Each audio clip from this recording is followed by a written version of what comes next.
Comrades, allow me to express gratitude in the name of our Congress to all our fraternal parties and groups, representatives who honored our Congress with their presence, and some sent a welcoming address to the Congress expressing their gratitude. Welcoming address will express gratitude. For fraternal greetings, for the wishes of success, for the trust,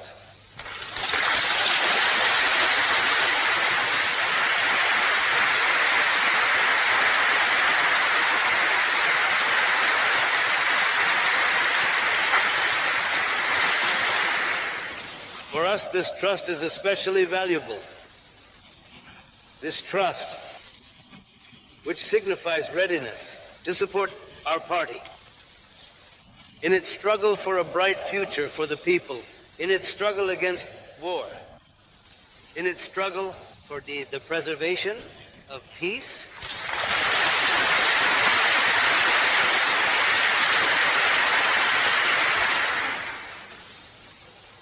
it would be a mistake to think that our party has become a powerful force, no longer needs support. That's not true. Our party and our country have always needed and will continue to need and will continue to be needed in the future for the betterment of our society in trust, in sympathy, and the support of fraternal nations abroad. The peculiarity of this support is that any support for the unloved actions of our party from any fraternal party also means support for their own people in their struggle for the preservation of peace. When English workers in 1918-1919, the time of the armed attack by the English bourgeoisie on the Soviet Union, they organized a struggle against the war under the slogan, "Hands off Russia." So that was support first and foremost for the struggle of one's own people for peace, and then the support for the Soviet Union. Then Comrade Turk, and not the comrades of Liad, they declare that their peoples will not fight against the Soviet peoples.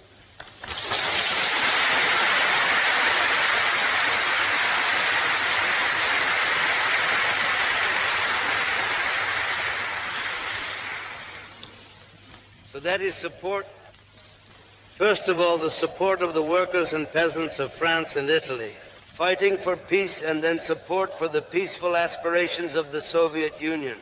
This peculiarity of mutual support is explained by the fact that the interests of our party not only do not contradict, but on the contrary, merge with the interests of peace-loving nations.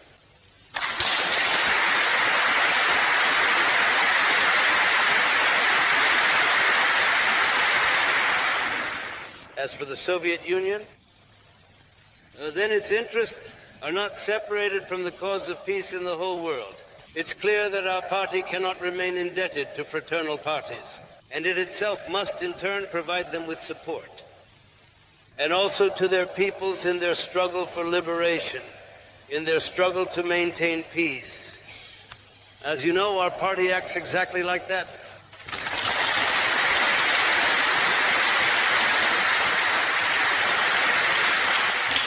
After our party seized power in 1917, and after the party took real steps to eliminate capitalist landlord oppression, a representative of the fraternal parties, admiring the courage and successes of our party, sent it the title of Shock Brigade of the World Revolutionary and Labor Movement. In doing so, they expressed hope that the successes of the Shock Brigade would ease the plight of the people suffering under the yoke of capitalism. I believe that our party has justified those hopes, especially during World War II, when the Soviet Union, having defeated the German, Japanese, and fascist hordes, freed the peoples of Europe and Asia from the threat of fascist slavery.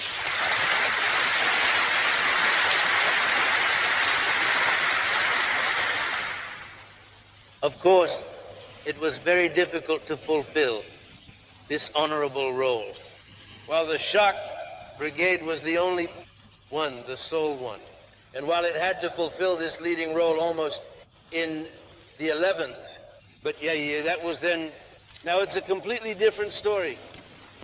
Now that new shock brigades have emerged from China and Korea, as well as Czechoslovakia and Hungary, in the form of people's democratic countries, our struggle has become easier.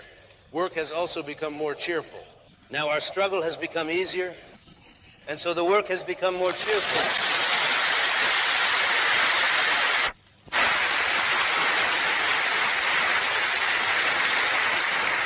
Particular attention should be given to those communist, democratic, or workers' and peasants' parties that have not yet come to power, and those that continue to work under the heel of bourgeois draconian oppression.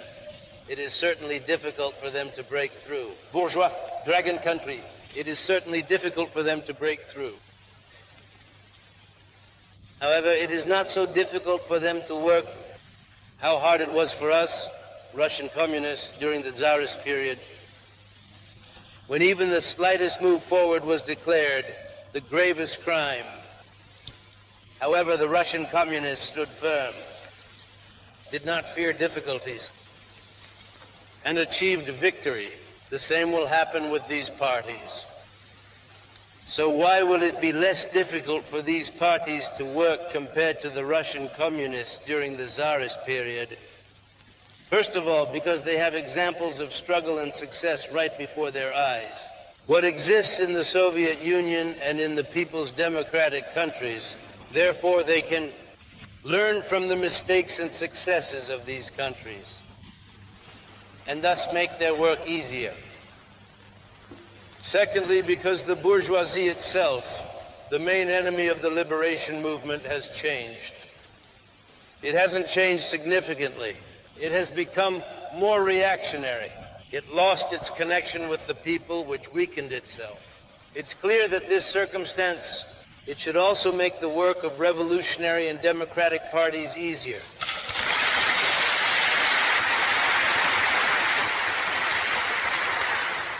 Before, in Uzhhorod, it allowed itself some liberalism. It defended bourgeois democratic freedoms, and thus created its popularity among the people. Now there is no trace left of liberalism. There is no longer such a thing as personal freedom. Personal rights are recognized only for those who have capital, and all other citizens are considered raw human material, a suitable sheet for exploitation. The principle of equality of people and nations has been dug up. It has been replaced by the principle of full rights for the exploiting minority and the powerlessness of the exploited majority of citizens. We shouldn't smooth over democratic freedom, thrown overboard. I think this is the banner. You must raise it to gather the majority. Previously, the bourgeoisie was the nation's head. If you want to gather the majority of the people around you, no one else will raise it.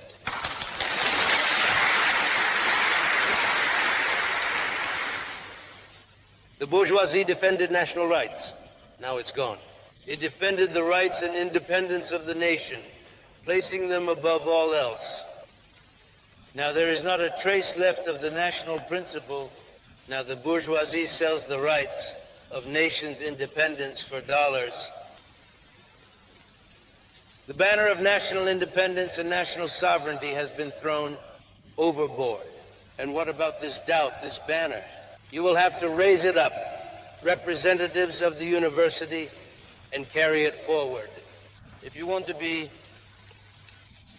a patriot of your country, if you want to become the guiding force of the nation, then you won't please anyone.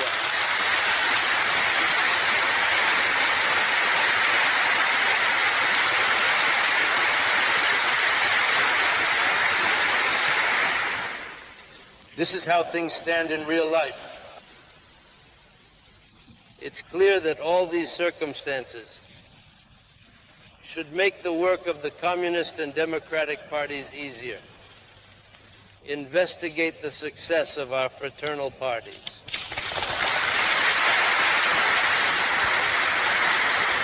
and the victory of our fraternal parties within the framework of the dominance of capital. Yes, long live our fraternal parties.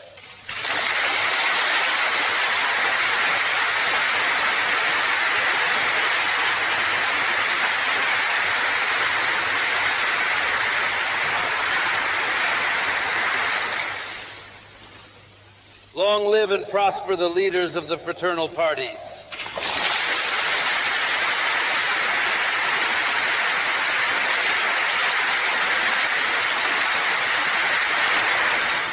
Yes, long live peace among nations.